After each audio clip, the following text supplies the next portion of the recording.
It's an act of rahmah from Allah. This is why He says, Ar-Rahmanu allama al-Qur'an. Of all the names of Allah associated with teaching the Qur'an, He could have just said, Al-Aziz allama al-Qur'an, the authority taught the Qur'an, so that you take the Qur'an as an authority. No, but He described Himself as the teacher who is Ar-Rahman, excessively, overwhelmingly merciful and loving and caring. He's the one who taught the Qur'an. So when He teaches it, He's teaching it out of love, out of care, out of mercy. So even if at face value you see something and you find it harsh, actually even in that there is a mercy for you. And so with that in mind, what I want to share with you is that the ahkam, the rulings of Allah, the governance of Allah, the commands of Allah, when we don't understand them, we might think they're harsh. But when you actually understand them, and you should not try to understand them because you want to explain them to someone else. You should understand them for yourself. That is the wrong reason to learn something. So what I want to share with you is not so you have something good to say to your non-Muslim coworker. We don't owe them an explanation first. We owe ourselves an explanation because we owe ourselves the obligation to understand the book of Allah better. When we do that first, then naturally it will come from our heart that we will want to share its goodness with others. If the only reason you want to learn about Islam is public relations, there's a problem. That's not the reason you should want to learn about Islam. Just so you can make less embarrassing conversation with your non-Muslim friends. That's not the reason. So now, coming to this, Allah Azza wa Jal revealed ahkam, governance, laws, commandments that directly appeal to the nature of the human being because Allah knows who He created and who He is giving instructions to. So when we understand Allah's commands, the idea in the Qur'an is actually they resonate. There's something inside you, a conscience inside you that Allah created, this fitrah inside you that Allah put. When you understand the commands of Allah, forget about discomfort. You're like, that makes complete sense. That's so wise, that's so beautiful. And if we haven't arrived at that yet, maybe we haven't thought about it enough, about the ahkam of Allah, the rulings, the governance of Allah. And on the other hand, maybe our hearts aren't pure enough yet. May Allah Azza wa Jal give us both of those things, an understanding of the book of Allah and purity in our hearts. So one of the most politically incorrect places in the Qur'an is about the male or the female who commit adultery. That you should whip them, فَجْلِدُوا كُلَّ وَاحِدٍ مِّنْهُمَا مِئَةَ جَلْدَةٍ, lash them or whip them 100 times. So the Quran says that y'all gotta whip the people who commit adultery 100 times. What kind of barbaric law is that? And then we take a step, no, well, in modern times things are different, it's okay, it's not the same time. Wait, this is the timeless book of Allah. So let's understand what Allah says first before you worry about explaining it to somebody else.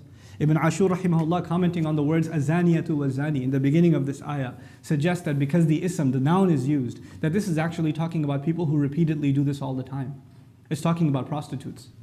It's talking about people who are in the illegal sexual industry, first and foremost. And there's plenty of there's not something that just came out. Plenty of classical scholarship dealing with what is the context of this ayah, what is it talking about, and this was a serious problem in the city of Medina before the Prophet moved there, sallallahu alaihi wasallam. And now the Prophet has moved there and the problem continues. And so the Quran is going to comment on a problem that's going on in this city. And it was so threatening. Here's the part that's important. Everybody here, I think, has heard that the act of adultery or the act of illegal intimate relations between a man and a woman will not be punishable until you have 4 witnesses. You may have heard this before, that you have to have 4 witnesses. Now, any commonsensical human being will know that nobody does something like that with 4 witnesses around. Nobody does that with 4 witnesses around. The only way you can do something like that with 4 witnesses around is if you're out in public.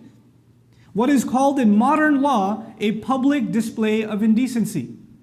In modern law, in many countries, they have laws about public displays of indecency. As a matter of fact, if something like this was happening on the street, Texas laws are there to arrest those people and punish them. If something like that was happening on an airplane, there are laws for a few years in jail. So this is not just something new in Islam, or that was brought in Islam and no one else has it. Virtually every civilized nation in the world has laws dealing with public display of indecency. They have them. And the Quran has them too, because the Quran is preparing a new civilization, a civilization of believers. And this is a very serious crime, because if that kind of shamelessness is happening openly in the street, where even 4 people can walk by and see it, then there are going to be children, young people, there are going to be innocent people that haven't been exposed to that kind of corrupt images, and this is going to damage them psychologically. It's going to undermine something that is so important to the core of a family. It's going to mess people's minds up. When you make something that should remain private and you make it public, then it corrupts people. It messes them up. Now let's take a step back and understand something. We're living at a time where, forget 4 witnesses, you can have 4 million witnesses, because the pornography industry and the filth industry sells itself with billions and billions of dollars. Internet marketers that can sell anything from like bamboo sticks to towels. The most successful internet product, they're in the pornography industry. They're the leaders in marketing.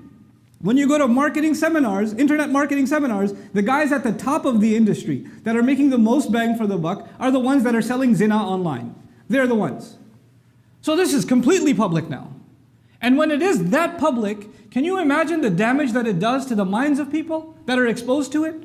The damage that it's already done? How many children are messed up? How many young adults are messed up? How many marriages are getting destroyed because of these images floating in the public? How almost impossible it's become to not be exposed to some of that filth, no matter how hard you try, because there's so much money pumped into making sure that you'll see something like it. And so the Quran comes along and says this is a very serious problem with very serious ramifications. People will become twisted and confused, and they're going to commit crimes that won't even make sense. How many kinds of disgusting crimes are committed in the United States, even against children? And violent sexual crimes. How many are reported every other minute? These are things that happen when you get exposed to this kind of filth over and over again, and it becomes normalized. So the Quran steps in and says, no, if someone does this in public, then you have to punish them. And now let's talk about this punishment. They're not killed, they're whipped. And they're whipped 100 times. And when they're whipped 100 times, Allah Azza wa Jal doesn't say just whip them and that's it. The fuqaha, the scholars of this deen, the sahaba themselves, they would have exhaustive discussion on how to deal with these people. By the way, this is not the only time Allah talks about punishing people like this. There are ayat that came before Surah An-Nur, much before Surah An-Nur and Surah An-Nisa. And in Surah An-Nisa, وَالَّذَانِ يَأْتِيَانِهَا مِنْكُمْ فَآذُوهُمَا. The 2 of them, sometimes they were Muslim. Some guy became Muslim. In Medina, he became Muslim. And some girl became Muslim. But before they became Muslim, they were boyfriend and girlfriend. And they had no concept of marriage. They don't know anything because they're not Muslim. And now all of a sudden they've become Muslim. But just because they took Shahada does not mean that they become super spiritual people overnight. They're human beings. They're developing. Like Allah says Himself, لَتَرْكَبُنَّ طَبْقًا عَنْ طَبَقٍ. You're going to develop little by little by little. So Allah even describes the scenario where even Muslims, in the beginning in Medinan life, even Muslims may have committed such an act. Some young man got tempted and he did something out of wedlock. He's not even married yet and he did something with a girl. What do you do with them?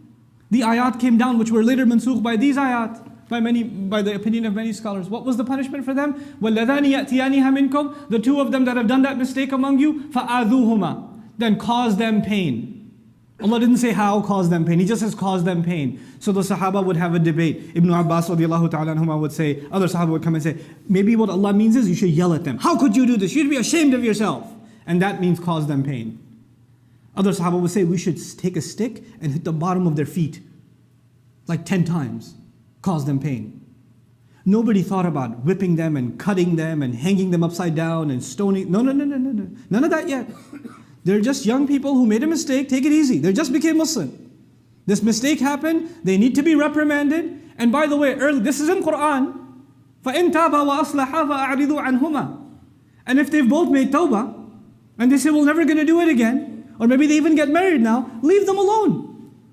Don't make a bigger deal out of it. فَأَعْرِضُوا عَنْهُمَا. Ignore them. Leave them alone. إِنَّ اللَّهَ كَانَ تَوَّابًا رَحِيمًا. Allah Himself has always been someone who accepts tawbah. Let them move on with their life. They made a big mistake, yes, but let them move on with their life.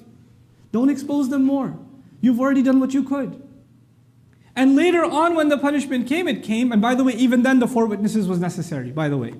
Even then the 4 witnesses was necessary. And so later on,